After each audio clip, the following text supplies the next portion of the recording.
Market Musings podcast with Fairbairn and Russell.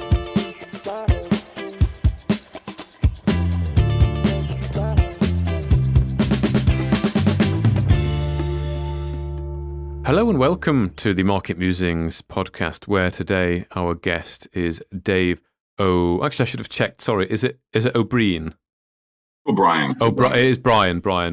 I was a doctor. I don't even know what nationality I am, but it's not Irish. Okay, that's fine. O'Brien. Okay. So, hello and welcome to the Market Musings podcast, where today our guest is Dave O'Brien, the President and CEO of Stuhini Exploration.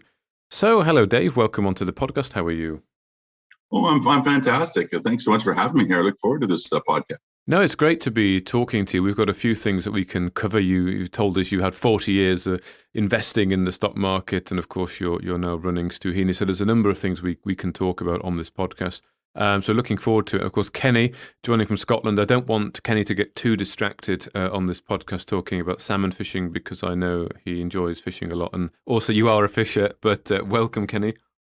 Yeah, it's great to be back on, Mark, and welcome, Dave. Yeah, I'm sure we can touch on salmon fishing at some point, because it's part of your life story, so it's only natural that we can talk about it. But it's good. We've got quite an international podcast. We've got Vancouver, Scotland, and Holland. So the wonders of technology today brings us all together, huddled round laptops. So it's like I say, it's great to have you on. And maybe for the next 10, 15 minutes, Dave, the floor's over to you. Tell us a bit about yourself, where you grew up, what it was like growing up, and how you get into the world of investing. And, obviously the salmon fishing is a big part of the story as well. And ultimately now you're at Stuhini Gold. And obviously you've got quite a few opinions on gold and the monetary systems as well. So we'll let you speak for a while and we'll jump in as and when. Oh yeah, I was born in Montreal in Eastern Canada, and my family wasn't French. And in the late '60s and early '70s, many Canadians that weren't French left Quebec because there was some problems back then. There was some separatist, movements. And I was just a little kid in the statistic, but many people left Montreal, and we ended up in the suburbs of Vancouver. And I was very fortunate to grow up that area because we had, the rivers were still, the population was much smaller back then and had the growth. And there was salmon in all the local creeks and streams. And I had a wonderful upbringing in the suburbs of Eastern Vancouver. And I went on to university, studied mathematics. And when I got out of school, I had a lot of options available. Being a statistician, of course, actuarial science was where most of my classmates went to. I also taken my securities course, considered being a broker. But back then, Vancouver was, well, it still is, but it was very, it was unscrupulous, and it wasn't the best place to invest. And Toronto was where you wanted to be. I did not want to leave Vancouver because the fishing was my first love. I was also did a 5-year program, so I nearly completed my master's degree. I had that opportunity, and then, so I decided I'd probably pursue actuarial science. I was doing some consulting work, and I found out my local fly fishing stores for sale, and I didn't really have much money. My father wasn't a rich man, but his house was paid for, and bless his soul, he put a mortgage on his house and lent me $100,000, and I put some investors together and bought the local fly fishing store. And I really was quite lucky. A year after I bought the store in 1990, or maybe it was 2 years later, River Runs Through It was published. Oh, yeah, that's a great film.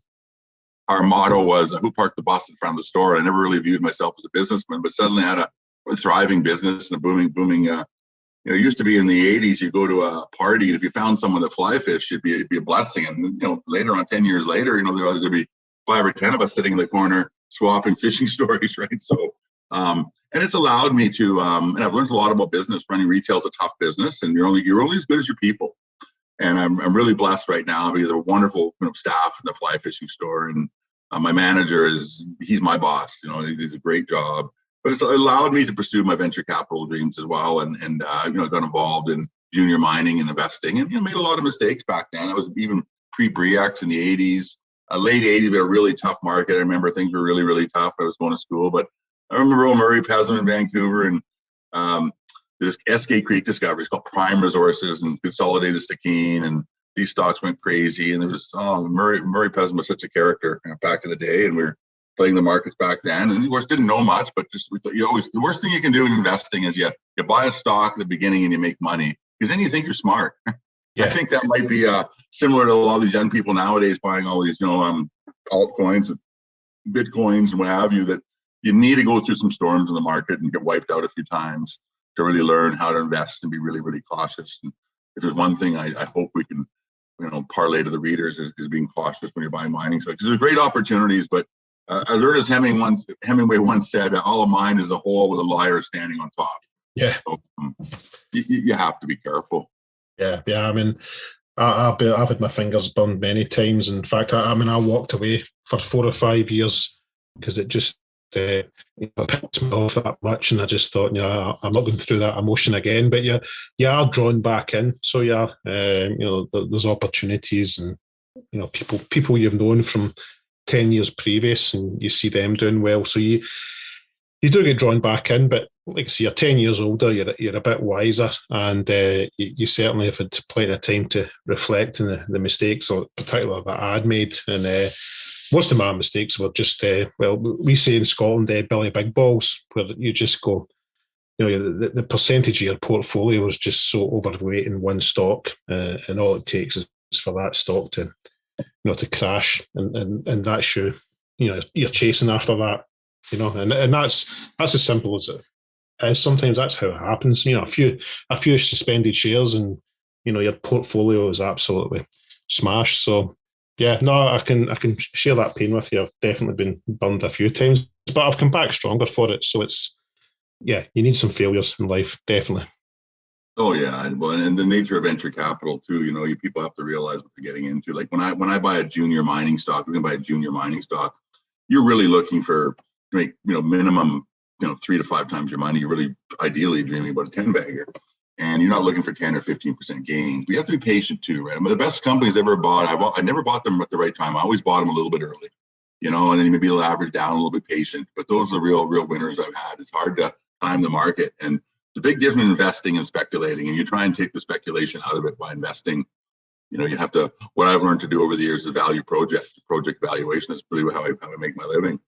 Yep. And understanding that when you like Ross Beatty's a famous Vancouver financier, and you buy stuff when it's out of favor and it's cheap. And he went to South America in the late 90s when no one cared about copper. I mean, copper was in 27, 28 cents a pound. BHP had laid off their entire exploration staff. One of the chairman of Stuhini, Tony Fogarassi, he was some of these people were passionate geologists, but there's no work. They went back to school and studied law. And I know 3, lawyers / geologists whose love is geology, but there's no work in the late 90s. They went back and got their law degrees. And it was very interesting. And the greatest thing about resources is the best solution to low prices is low prices. Of course, copper is sitting at 27 cents a pound, and Ross Beatty was able to buy these massive projects in South America with the old 1.5% and almost 2% grades that don't exist anymore. And then, of course, China was emerging, and 3 or 4 years later, copper had to move to $4 a pound to spur the next, exploration bout. Yeah. And he made a fortune on these companies, and that's how I, try and model our little Stuhini. We were able to buy a big molybdenum project, 5 years ago. Molybdenum was out of favor, and no one cared about it for, it's a 450 million pound project. It's probably worth about $10 billion. We're able to buy it for a couple of $1 million, and you can share the cash, $2.5 million, and that's how you make money. And you'll be patient too, right? And now molybdenum's woken up considerably, and our asset has gone from $3 or $4 billion asset to a $10.5 billion asset. We believe is economic now. Certainly, the mine was under construction back then. It got rallied by the 2008 financial crisis. And what did, and I remember back in 2008, I was helping to finance a bauxite deal in Cameroon, Africa, and we had an incredible deposit. It was a multi-billion-dollar deposit, but boy, those markets just froze right up and went south. Everything just died, and a bit of a wipeout there too. Yeah, it's interesting the way that the cycle's going. Obviously, now we're in the middle. Well, I don't know. I don't know if it's a super cycle or, it doesn't feel like a super cycle. It feels like something different because, I know you like talking about this, Mark. This is more your kind of thing. It's this whole green energy EV revolution just seems different. So it does. It feels different. It feels different. Yes, I was doing a podcast or a chat with people, and I sort of asked the same thing as the next mining super cycle, and the kind of consensus was maybe not a mining commodity super cycle, but certainly the whole green and EV base metals. So your copper, your lithium, your molybdenum, your graphite, your nickel. We could see almost like well, maybe not a super cycle, but certainly a very buoyant time for those ones. But yeah, a global kind of mining super cycle. They were of the opinion that perhaps, I don't know, maybe that's not where it's going to be. So when you say it's a little bit different, then I would, maybe kind of mirror those feelings. I certainly feel that there's going to be an awful lot in those battery and green, clean economy metals coming along, as we'll see new opportunities for companies in that space as well, not just mining for them, but companies operating projects in that space. Well, I don't know, what's your feelings, Dave? Do you believe in a mining super cycle? Or? I think we're in I believe that commodities, includes oil and gas, precious metals base is a great way to play inflation. When now we have inflation, which we won't be able to, it doesn't look like we'll be able to stop it. You really think that the Jerome Powell raising rates to 2% is going to stop inflation? I think it's a fairy tale. So it's a great way to buy tangible assets that are undervalued is one way to do it.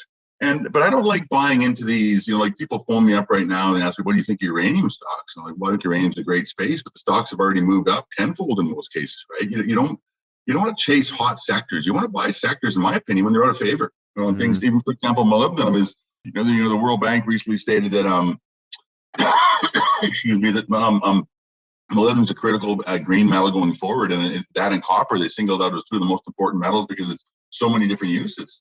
But you want to get into the party when no one knows about it. Mm-hmm. When you're reading about molybdenum in the paper 2-3 years from now, it's probably too late, right? Yeah. And it's like Bitcoin. Everyone started talking about $65,000 and all over the news, and celebrities are talking. It's too late. The party's already left, right? And it's like someone said to me last year when a fellow CEO was telling me we're going to go to Newfoundland, and I go, why are you going to go to Newfoundland? I go, we don't.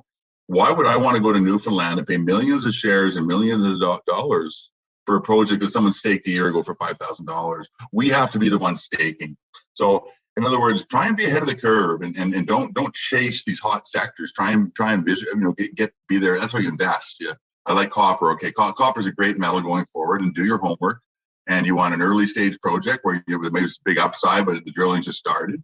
You want a project that's more advanced. I believe there's two of the most important things when you're buying a junior mining company. There's two things you really got to watch out for. Number one is management. It's the most important thing. You have to know and you have to trust management. And number two is make sure they have something you can actually bite your teeth into. I mean, you saw someone who's hit on a drill hole and they're waving their arms and saying battery metals and nickel and everyone's jumping on. I mean, that's not close to being a resource. You need hundreds of holes to actually make a resource. And then it starts getting de-risked, and then you can compare that resource to other resources. So understand what you're getting into. Like if someone's got a couple of chip samples, they're probably 4 or 5 years away from even a feasibility study. If there's, that 1 in 1,000 of those chip samples turn into a resource. Mm-hmm. And so understand that. And when I buy junior projects, I want to make sure the resource is already there. A lot of it's drilling. And I want to buy a project whereby, let's say a little junior gold exploration company where they spent $40 million defining a resource, and I can buy that company for $5 million. And I understand the resource is economic. It's in a good jurisdiction. And there's a good jockey running the show who's not stealing from shareholders and having steak dinners every night or pretending they tried hard, where, the money's going to the ground. The salaries are very, very reasonable. They have a lot of skin in the game. Well, these are the same old, things, but you want to be careful about that. Yeah. You've been investing for 40 years, you said, didn't you? There's a couple of things. I mean, one, there's the research of the company, but this idea of staying ahead of the curve or one step ahead of the crowd, finding the things that are unloved. Where do you start with that? I mean, you're almost taking a bet on the future, aren't you? Well, like for example, right now, people say, where are you putting your money on? I'm buying quality, gold and silver stocks, mainly producers. I'm finding producers trading at, literally less than 5 times earnings and trading way below book value. And I've been buying the in situ resources for example, $10 an ounce. And again, I'm buying stuff because it's out of favor. It's unloved. And I love it. When people talk about how poorly the gold stocks are doing, I'm loading up. And that's sort of how you have to think, right? You have, and the thing is, even when just as it starts to get a bid, everything, you're already sitting on a double or a triple already, right? When the main people start moving to that first phase, the early money's already made the big money. And again, I'm very careful, and I speak with management and dig deep into projects. And even though I'm not a geologist, I have geologists that work for me, and I've literally been involved in geology I took first year geology, but I'm involved for almost 40 years in geology too, because if you're going to invest in a mining company, we want to learn some basic geology, and you have to know the difference between an epithermal deposit and a porphyry bulk tonnage deposit, and you really want to know those kind of things.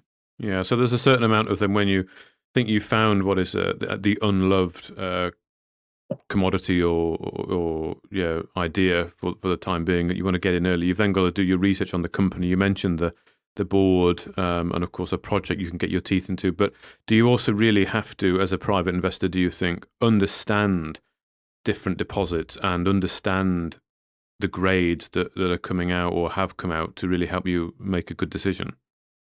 I don't think you have to know it completely on that level, but you do have to, have your definitions and, what you want, and understand valuations, right? For example, if you look at the cycle from 2002 to 2007, that was an amazing commodity cycle. Back then, projects traded at 10% of in situ value. What that means, if you've got a $1 billion resource, 10% of $1 billion, 100 million, the company's trading at $100 million valuation. Nowadays, companies trade at 1% of in situ, which is much, much cheaper and much more attractive. Back in those days, if you had a million ounces of gold in the ground, and people didn't really pay that much attention to what type of deposit is it. Is it a shallow deposit, a deep deposit, is high up in the middle of nowhere, is it road accessible? You bought gold back then for $100 an in situ ounce, and gold was trading at $700 an ounce. Now we have gold trading at $1,800 an ounce. I can find companies trading at $10 per in situ ounce. Right? So understanding these are resources, and then when I look at the deposit and say, okay, it's trading at $10 an in situ ounce. It's in gentle terrain. There's mine. You can build a mine there. You're in a good jurisdiction like Canada or Australia, or, even Africa. You're a premium, and understand that it looks like an economic deposit, right? Especially if there's mines nearby that are similar grades. You need some comparables and things like that, right? So that's really important. Okay, yeah. And you said when you're looking, or anyone really who's looking to and investing in junior miners, you're really looking for 10x, like a 10 bagger. That is the sort of the big win, isn't it? That 10 bagger.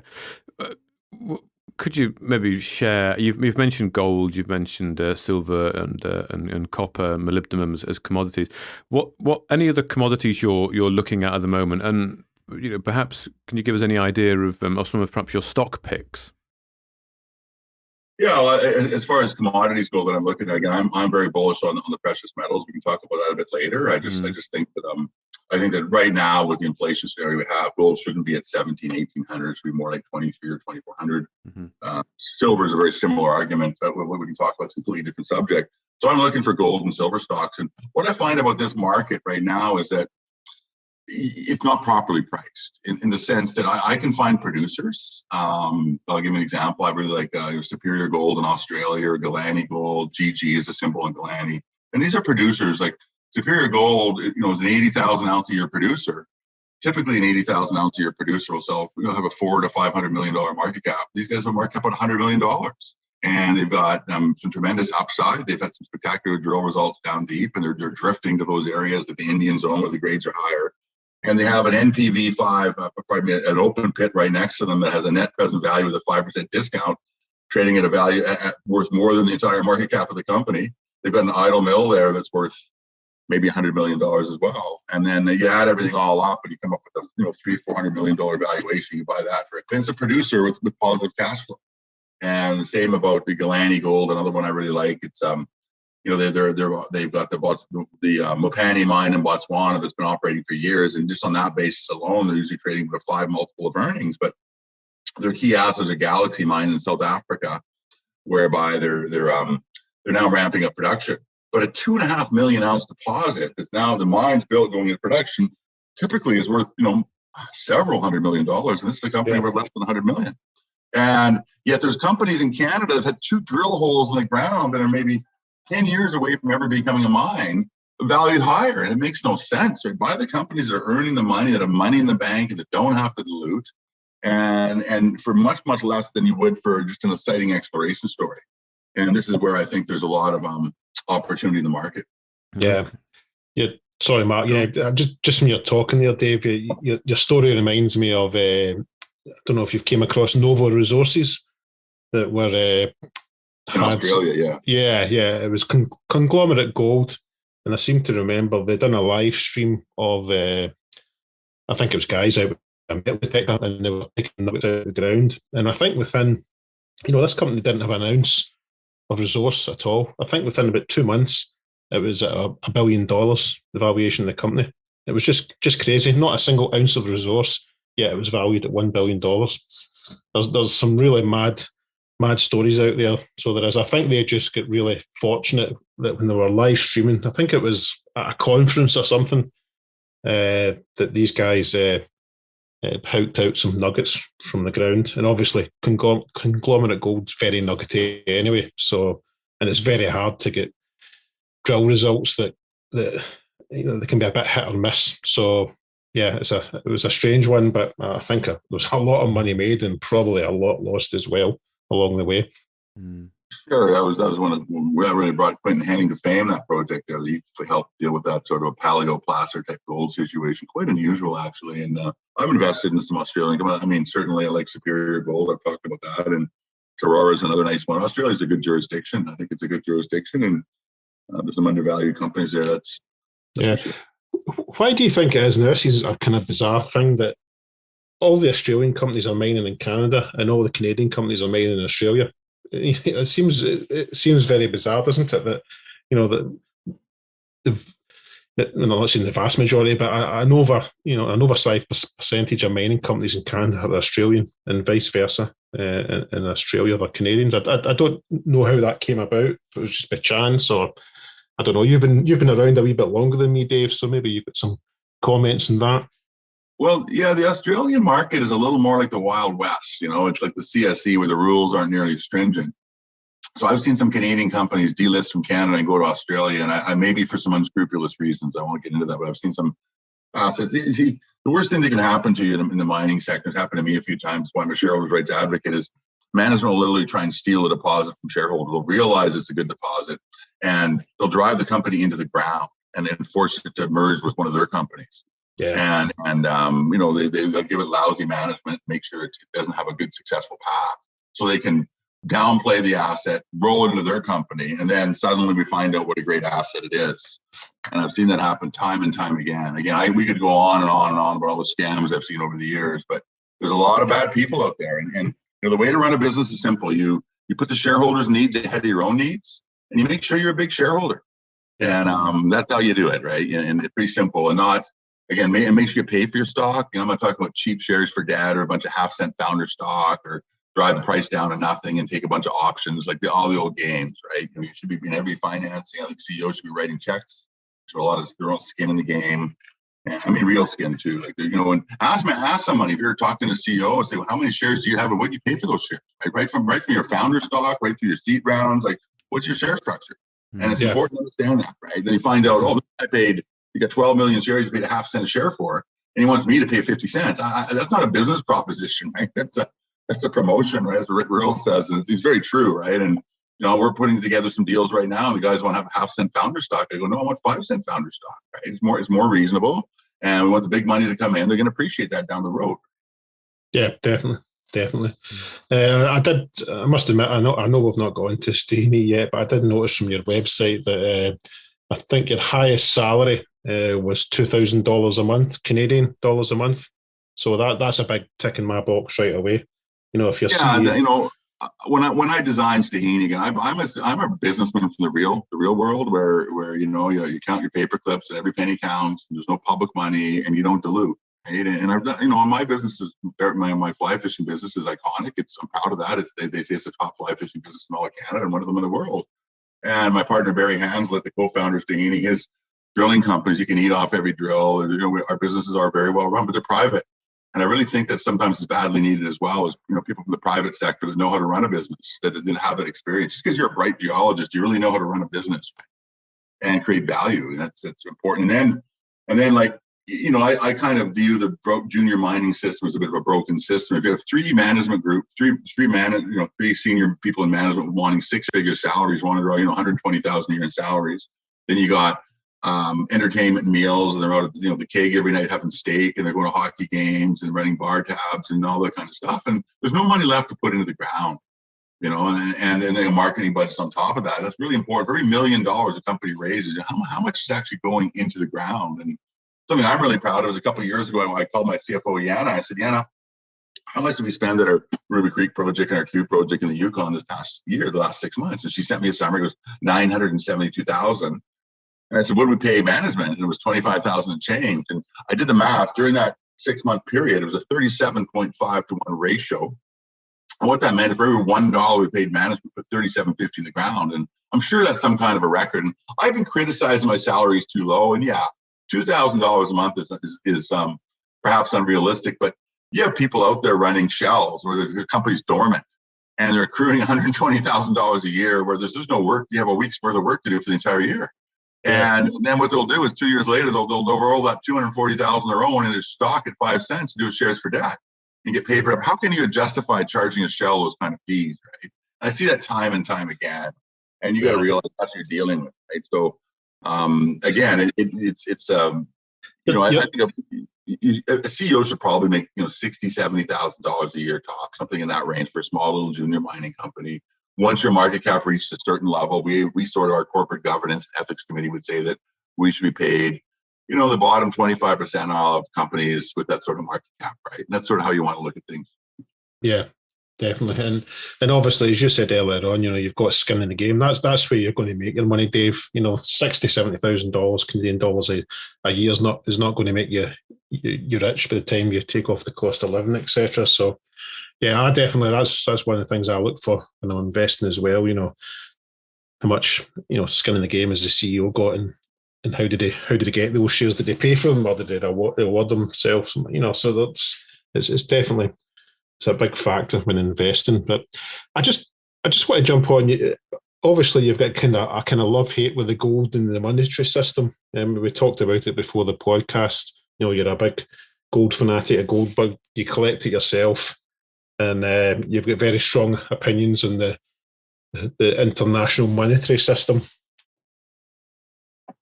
Yeah, I think investors have to know how the whole system works. And there's so much. I see stuff out there in writing. I just shake my head. I recently read a comment that comparing why gold was down, and a writer, this is a acclaimed journalist, claimed that, well, obviously the convenience of gold is the convenience of money is much more appealing than the awkward convenience of owning metal, which is why no one wants gold. And what they don't get is money. The Bank of England created notes, so you have to pack around gold and silver. And really, the U.S. became this great country, like from 1776 and 1971, on a gold standard. And a gold standard simply, governments can't run deficits to live within their means. And we all know that if you let governments free spend, they'll eventually spend themselves to oblivion. And we have 6,000 years of history that again and again and again. And we're watching history being repeated. And people say, gold became irrelevant. The Americans went off they went off the gold standard in 71 because they did the system that didn't work anymore. They couldn't pay their gold. They couldn't pay their bills. And they needed to leave that system because they were spending beyond their means. And really, in the mid 50s, when America peaked, they had 25,000 tons of gold. And as they started fighting the Cold War, and as they started fighting Vietnam, their gold drained. And by the time the late 60s came along, they were down to supposedly 8,000 tons. And that's when Charles de Gaulle made his famous speech about that there can only be one currency, and that's gold. And to bet against gold is a bet on a country. And 6,000 years of history tell you that's wrong, and always bet on gold. And now the U.S. wants us to believe they went off this gold standard, that their dollar is safer than gold and sacred, and they're printing like crazy, and the whole Western world's printing. And it's just grade 4 history being repeated, and we don't understand what's happening, and you have to protect yourself. And I think the gold's a huge threat to the dollar. I mean, the day that the Reddit crowd said they were getting the silver, why was the whole Robinhood app shut down? And then a week later, when Janet Yellen made comments, she never talked about the silver. She talked about GameStop. And it was all I predicted overnight. It happened at 2 p.m. our time. The markets had closed. Like, the Americans will never encouraging the American public to buy gold and silver is like allowing China to invade U.S. territory. They want to keep their dollars sacred, especially now when they have so many bonds to issue. I mean, they're printing money, and according to E.B. Tucker, they're buying 40% of the bond issue. So people have to be aware. And how do you protect yourself? And I truly believe that 10% of your worth should be in gold and silver, and you really should own physical metal. You don't want to buy paper metal because we all know how it's going to end. You're going to think someone owes it to you, and there's not enough there. There's very little gold on the planet. There's a 21 meter by 21 meter by 21 meter cube of gold, and the planet's been scoured 3 times over. It was scoured in the late 1800s, and again during the Depression, and the last cycle it really got scoured. So I know up where we are right now that there's very few. You're not going to find mineralized outcroppings anymore. You're relying now much more on geophysics, some clever geologists, some geochem. And because those easy days of finding mineralized outcroppings and building mines from that, those are finished. This whole idea of living beyond your means, as the Western world living beyond its means for so long, and just printing money and coming off the gold standard and just printing and devaluing the dollar. Now we have the inflation that everyone's talking about. What is the price that has to be paid, do you think, for that way of living? Well, obviously there's going to be a reset coming. I mean, we wonder, a lot of these economists, they're more supply side economists. They believe in money printing, and it doesn't work. I mean, we had a lot of money. What's amazing when you look at the U.S. system is, when they were still in the gold standard, when there was a trade imbalance, say with Japan in the end of 1967, I'll make this up, but there's a $70 million trade imbalance. That meant Japan would ship back the 70 million, and the U.S. had to ship the 70 million gold. And there was no free lunch. And when governments run deficits, they lose their gold. And so it's very convenient to go off the system. And suddenly that was the beginning of deficit spending. And look what happened. Back then it was, in the 1970, when the U.S. went off the gold standard, a lot of great economists, that's it. They're in 50 years from now, they're printing money. And a lot of it, how could you ever imagine the U.S. printing money? That's absurd. They're the greatest country in the world. But again, look what's happened. They're printing money now. They're running not just trade deficits, budgetary deficits. You look at them, you just put on a spreadsheet from 2012 to 2019. Look at the annual trade deficit with China alone, and every one of those trade deficits on a yearly basis would have, even if you believe the 8,000 tons of gold is in Fort Knox, 8,000 tons of gold is only $800 billion in gold. But that was the average trade deficit every year after year. They would have drained their gold just on their deficit with China alone, let alone the rest of the world, let alone their government overspending. So it's just a broken system that's it's now run to the point where we now have inflation. You generally can't stop inflation. The only country that I know that successfully stopped inflation was the U.S. under Volcker when they rose rates to 21.5%. They had 13% inflation. I was just getting out of high school at that time and starting university, and I remember all the houses got cut in half, and they did it delayed the economy, but they didn't have the debt back then. And it was a reset. And the only way they could have saved the system back in 2008 is to normalize rates back to 6 or 7%. Maybe let those banks fail and bail out the savers if you have to do it, if you believe in that. But savers have to realize too, when you put your money in the bank, there's risks. And we know in Canada, we only insure for $100,000. It might have changed, but at each bank, so you spread it around. And people got to be aware of that, But they could have normalized. Imagine if we had normal rates back to normal 6-7%, we wouldn't have these housing bubbles. We wouldn't have the stock market bubble.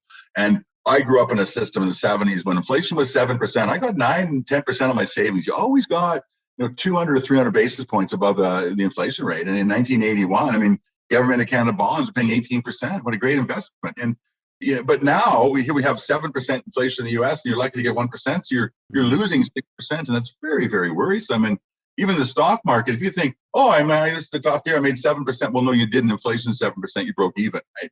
You don't have to adjust things for this inflation. And again, we've had strong inflation for quite a while. A lot of it was hidden in the form of these huge trade deficits of U.S. When the government spends $1 trillion extra, it's supposed to be inflationary. But that $1 trillion is what the U.S. exported every year or ran trade deficits with. So they shipped the money literally out of the country, not to cause inflation within the U.S. And then the policies of the 2008 financial meltdown, those aggressive policies, they caused severe asset inflation. We didn't see it in consumer prices, but we saw, the house prices of real estate and the price of stocks go up. Because let's face it, if interest rates are 5%, people expect a 3.5 or 4% yield on a utility or a bank stock. But when interest rates are 1%, people are willing to take a 2% yield. When bank stock goes from a 4% yield to a 2% yield, all things equal, prices double. So there's just so much risk out there now. We have ridiculously priced stocks and ridiculously priced real estate, and it's a runaway asset inflation. Now it's spilling over to consumers. And here in Canada, for example, everybody thinks they're wealthy because their houses are worth a fortune, and they're buying new RVs and trying to buy new trucks and trying to buy all. They're using their houses, and it's going to be disastrous.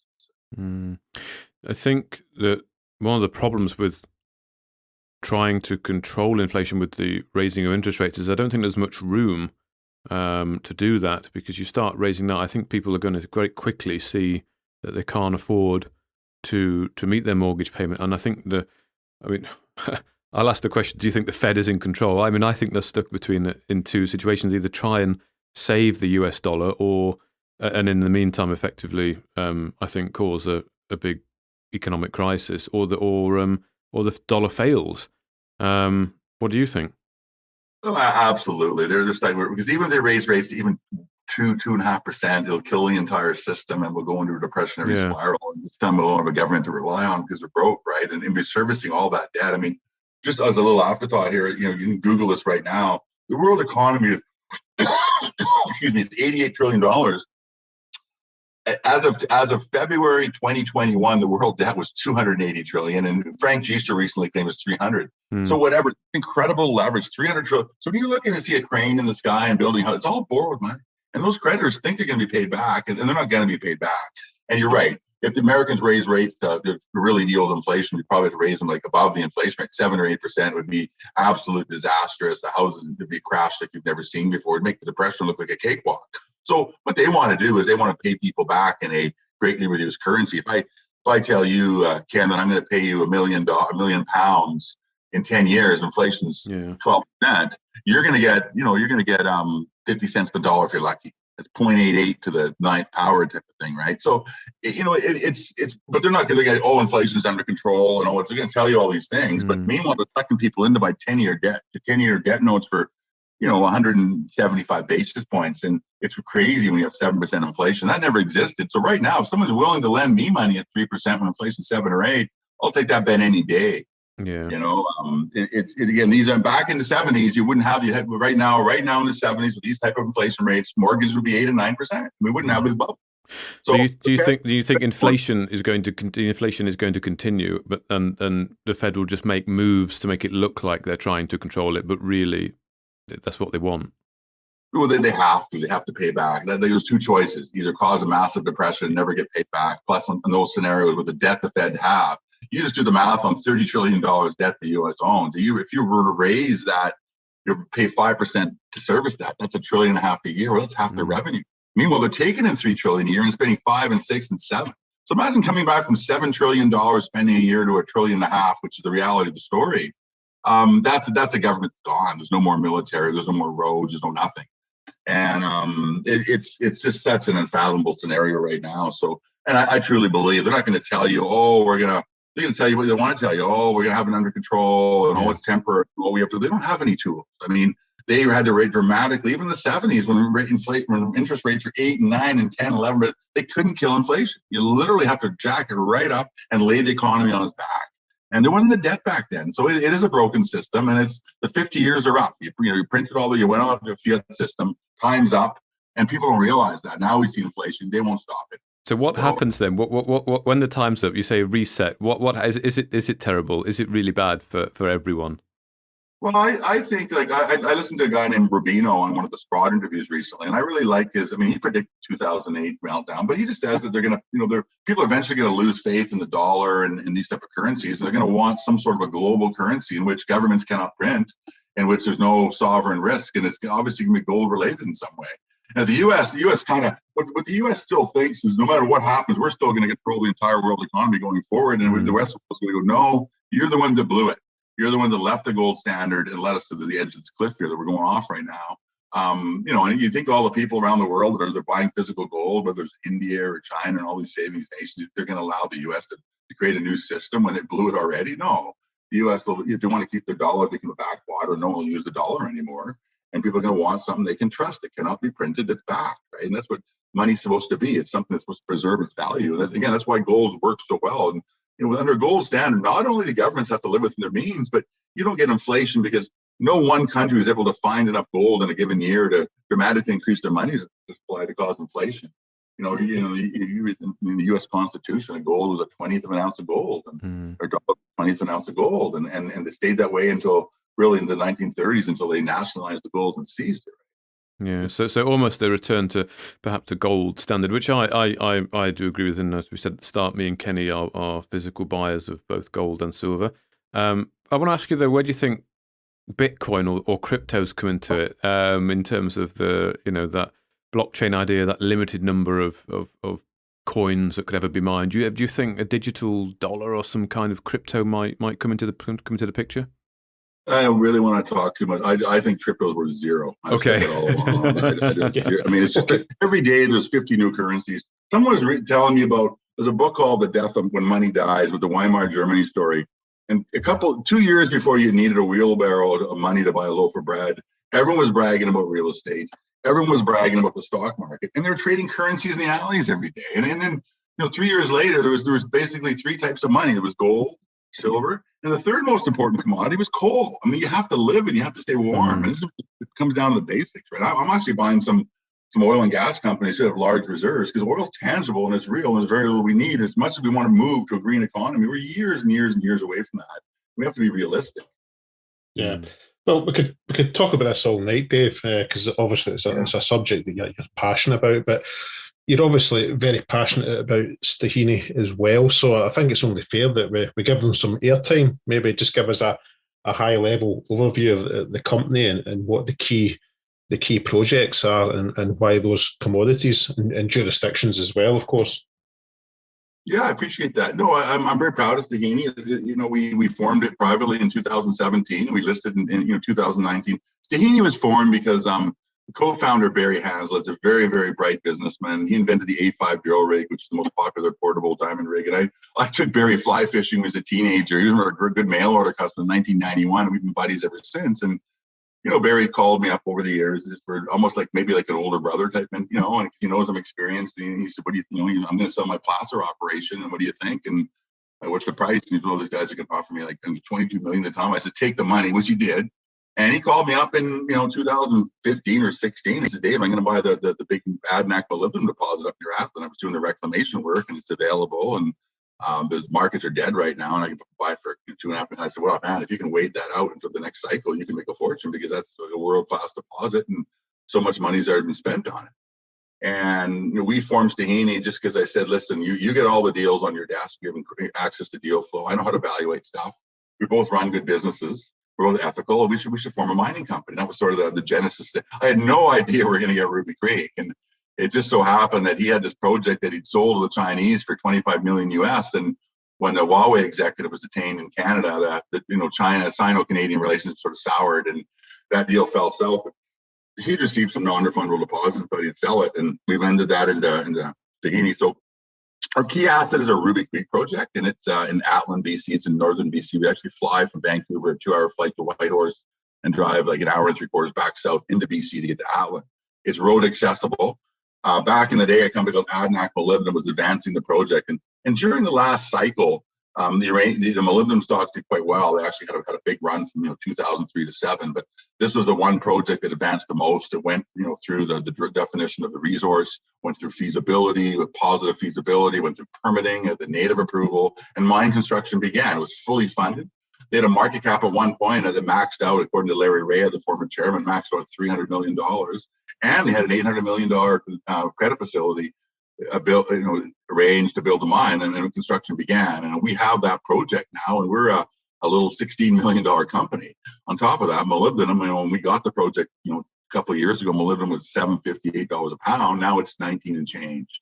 So we believe it's economic. It's, I've compared it to all the other deposits out there. It's one of the biggest and one of the best. And I truly believe in stand up to anything. Possibly, obviously, Freeport, McMoran with their projects in Colorado, the Climax projects is a bit of a freak of a deposit, but it's got 4 years of mine life left. So we're really excited, and that's our marquee deposit. But what's interesting about our Ruby Creek project is it's 28,000 hectares. It's very large, and the molybdenum deposit is still permitted. We have a Mines Act permit in place, but that's only 9,000 hectares of the 28,000 and change. So we're sitting in the heart of what's called the Athlone Gold Camp, and the largest placer operations in Canada today are literally happening on our tenures. Now, we don't have the placer rights, and the placer rights is not the domain for junior miners. We have the hard rock rights, and there's been several bedrock discoveries whereby the placer operators are excavating the gravels, and there might be 100 feet of gravel overburdened the bedrock, but all the gold pay is typically within a meter of the bedrock. But there's been some hard rock discoveries underneath. Plus, we recently put a news release out indicating we found intrusion gold, porphyry type gold, much lower grade, but that's where the big money is. That's what the big boys want. They want the big bulk tonnage deposits. And there's also volcanic gold around too. And we've had some spectacular silver results. Last year, we had a discovery called Silver Surprise, whereby we had a sample. There's a prospect. We have one of our prospectors, Andrew Wilkins, a really bright guy, and he found this sample. We knew it was a bit different because it wasn't your galena, typical silver lead galena type veins we were finding near the molybdenum deposit. It was more of a sulfosalt. And it came back in the lab at, 14,000 gram per ton, which is 1.4% silver. And we're like, wow. And of course, we at the end of the season, so Hassan was up there, and one of our geophysicists, she was a PhD, geochemist, pardon me. They went at the end of the year and just spent half a day in there and traced the structure for 170 meters and found several samples, I believe 11 to 12 or well over 1,000 gram. And this year, I can't say much, but we were in that same area and we're finding all kinds more silver. And no one really cares about that. But really, we have a very advanced molybdenum project. And again, if I can, typically these things should trade at about 1% of in situ value. And again, if I have a project that we're updating the resource now, the resource that we have on our molybdenum project is I'm looking at my deck right now as I'm talking to you, but the historical resource, which was last done in 2009 by Golder, had 407.9 million pounds of molybdenum measured and indicated, and another 53 million inferred. And if you take those two numbers, and even the measured and indicated, you convert to Canadian dollars and $19 and change US molybdenum, you have the project worth about $10 billion. And 1% of 10 billion is 100 million. And that should be, I believe, a minimum value. And right now we're trading with a $16 million market cap. I think it's extremely attractive. We've also got a really nice share structure. We have 25.9 million shares outstanding right now. We have 43% insider held. And myself and company co-founder Barry Hanslett, and we've been blessed to have Eric Brought, the three of us have 40% of the company. So our money's where our mouth is, and it's a climax type deposit. It's very, very clean environmentally. Molybdenum is a metal of the future. First of all, it's a steel additive. Every car you see going by, and every motor block, and every drill bit has molybdenum. Of course, steel is iron and carbon and other, but the main alloy is molybdenum. But also, there's talk that molybdenum batteries are going to be a big breakthrough in batteries, 4 times the electrical capacity of your standard lithium batteries. It's experimental still, and we don't want to put we've also got a really nice nickel project in Manitoba. We got a zinc. We got other projects as well. We don't pay for these projects. We either stake them ourselves, we buy them when they're out of favor. We don't chase stuff, and that's how you build a company. I believe that Barry and I understand valuations very well. We're very shrewd and we're doing stuff. We're working on some stuff right now behind the scenes too that I can't talk about. But again, we're trying to get something for nothing, and we're pretty shrewd. We're not going to chase and buy stuff when it's out of favor. So that's our little company, and we have a web, Stuhini Exploration. Stuhini.com is our website. Our symbol is STU in the venture. And anyone ever wants to give me a call or have a Zoom meeting or want us to learn more about, I'm more happy to go over it. And I like teaching investors too how to invest and what to look for and what skin in the game really does mean, as opposed to cheap stock or would you pay for it. And also, all our projects are road accessible. We had a really nice project in the Golden Triangle called the Metla project, and we priced a road out. Two of us have road building experiences with $280 million. And then meanwhile, our Ruby Creek project, when we're in Atlan, it's 14 kilometers of paved road to get to our project. It's another 20 kilometers from there to the Molly pit because of big tenders. But the road alone, when ADNAC was building the mine under construction, the road alone cost $22 million, and you can drive a Honda Civic right to the site. We always have natives have already permitted as well. So it's a special project. And again, that's a junior where you can bite into it. Our VPX is San Salmabadi. I've known San for years. I taught him to fly fish when he was a teenager. And he was really surprised when I got Ruby Creek, and he knew the senior geologist back in the day of the Ruby Creek project, and realized, wow, that's something they can bite their teeth into. That's something that's very, very real. And here you have a project that's already had, 339 drill holes, 69,000 meters of drilling, and been through feasibility. And Steve Darling recently asked me in an interview, he goes, Dave, what are your exploration plans? And, well, exploration's all been done. It's all been done. And doing the resource update, we have this incredible company, MDA from Nevada. They're one of the best in the world. And Steve Ruccicelli is our geologist. He's world renowned.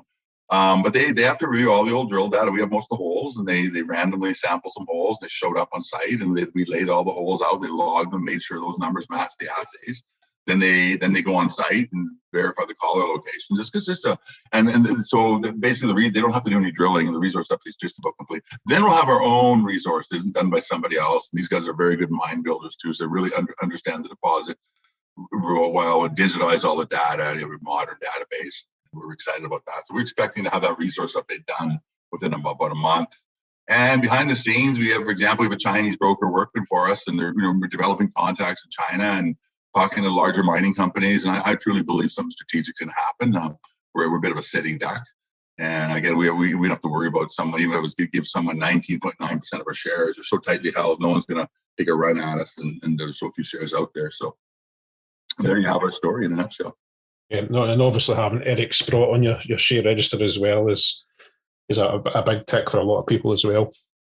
Yeah, Eric's a smart guy. He does his homework, but I think he's actually there for the gold, right? We're in the Atlan Gold Camp. He's involved in all the companies, and that's we believe it's an emerging gold camp. We're the only problem we're having right now. We're stuck between two worlds because my precious metals investors, my silver and gold investors, are like, why are you drilling for gold and silver? And my response is, why would you be worried about me hitting a couple of meters of 2,500 gram silver when I've got a $10 billion molybdenum deposit sitting there with an incredibly low strip ratio, shallow open pit deposit ready to go?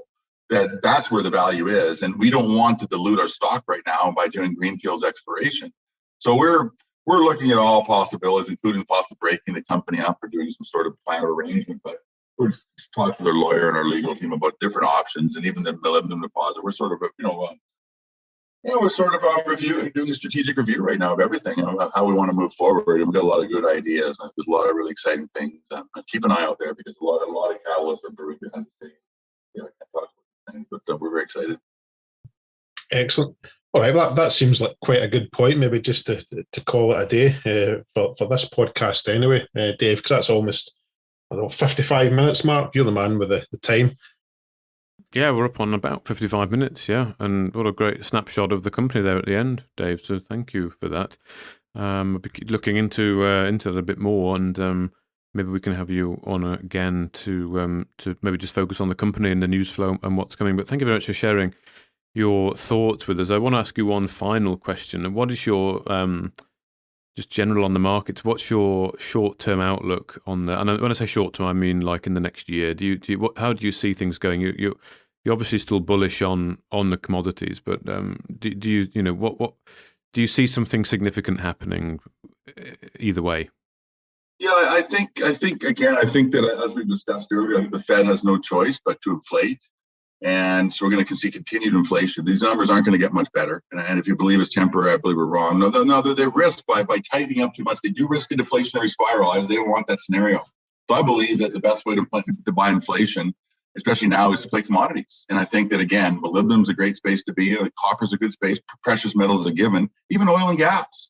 But again, buy good companies, big reserves, are well run, place clean balance sheets. But make sure they got tangible, real assets, because that's a great way to, remember, things are priced in terms of dollars, and dollars with inflation become worth a lot less. So you want to buy things that are real and can't be printed, and I think that that's a great way to play going forward. And I think that the stock market right now, we see things like Bitcoin and these FANG stocks were priced. I generally don't buy companies at more than a 10 multiple. And you got companies not trading at 10 times earnings, trading at more than 10 times revenue. That's stratospheric. It's like the 1999 tech bubble. I got out of that a year early, and a lot of my friends thought it was a fool. I sold all my technology stocks. This doesn't make sense anymore. It always comes back to basics. I don't care what people always say, fundamentals and basics.